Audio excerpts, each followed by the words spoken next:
Welcome to Muse Emerging. Today I would like to talk about empaths. It's a controversial term, I feel, and could probably do with a name revamp. Hypersensitives, perhaps. What is an empath, you may be asking, or perhaps you already know, but I will give you my definition.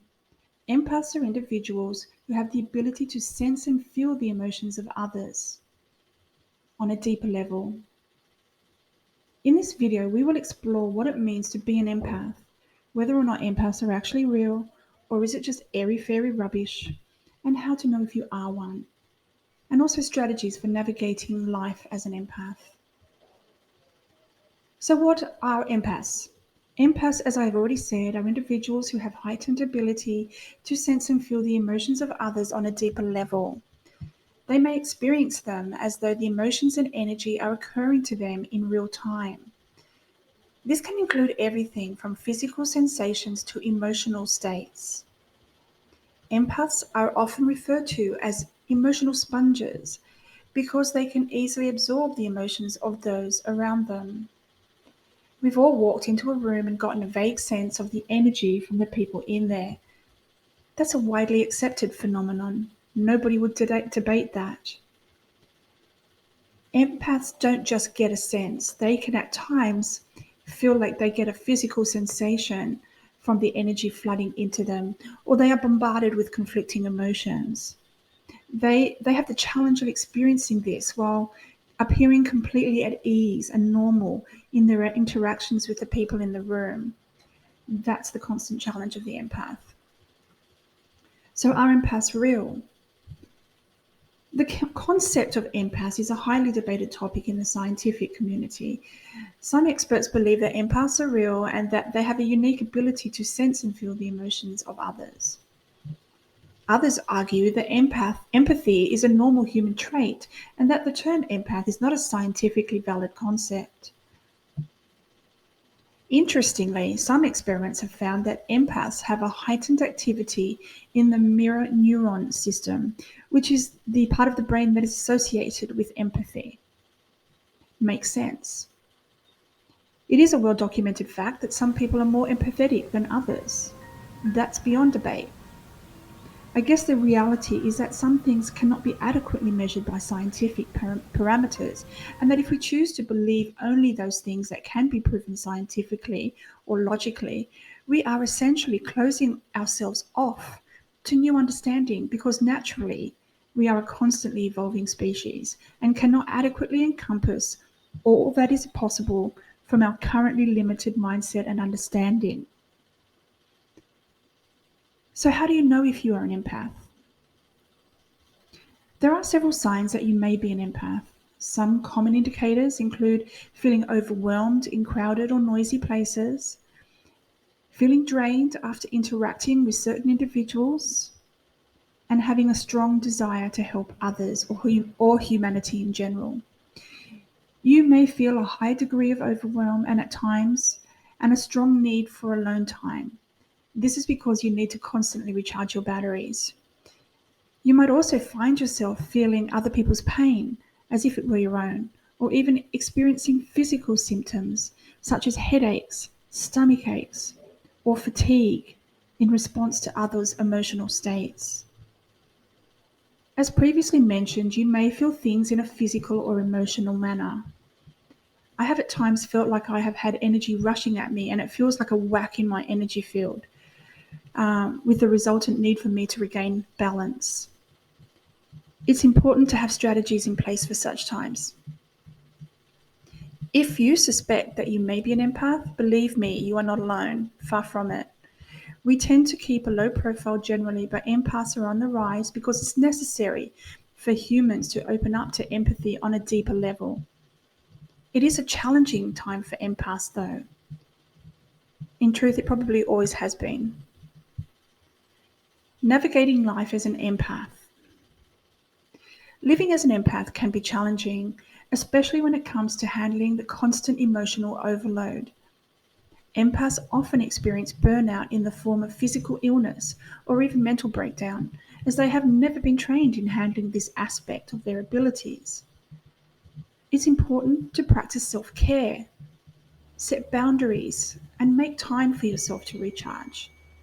Surround yourself with positive energy, and people who understand and support you is also crucial.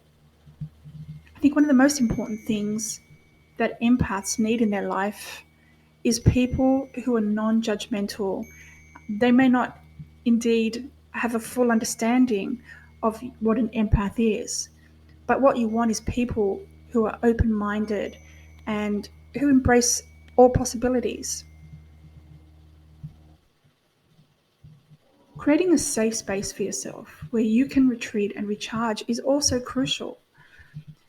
Some empaths find that meditation, yoga, or other spiritual practices help them to stay centered and balanced.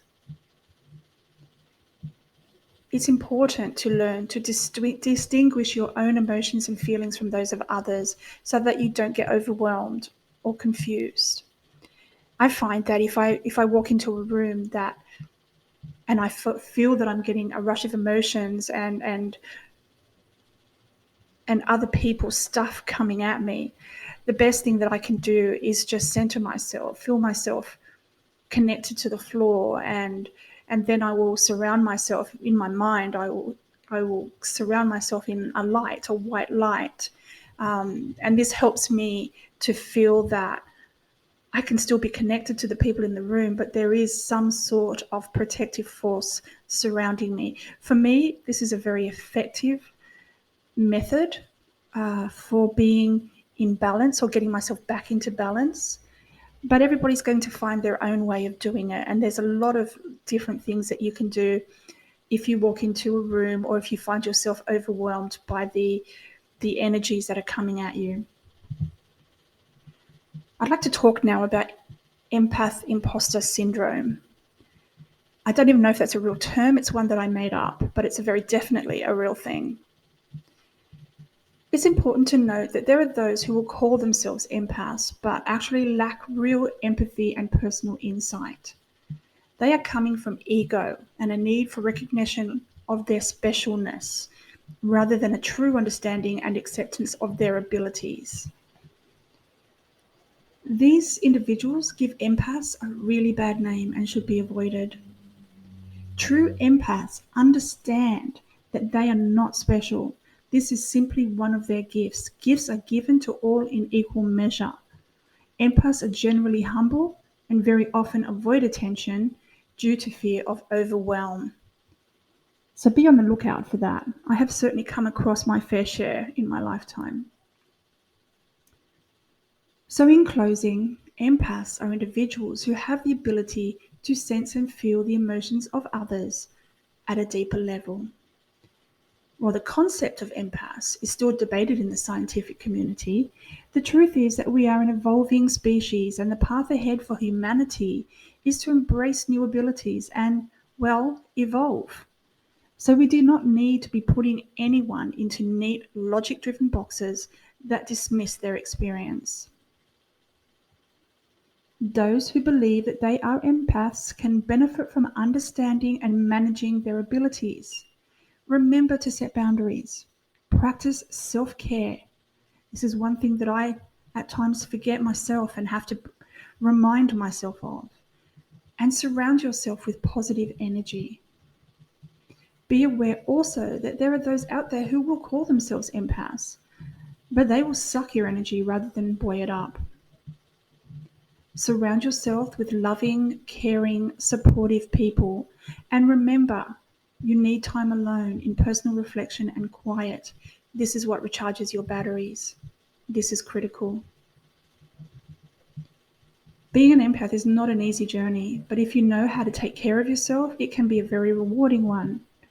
Being focused on helping others and humanity in general is a worthwhile path.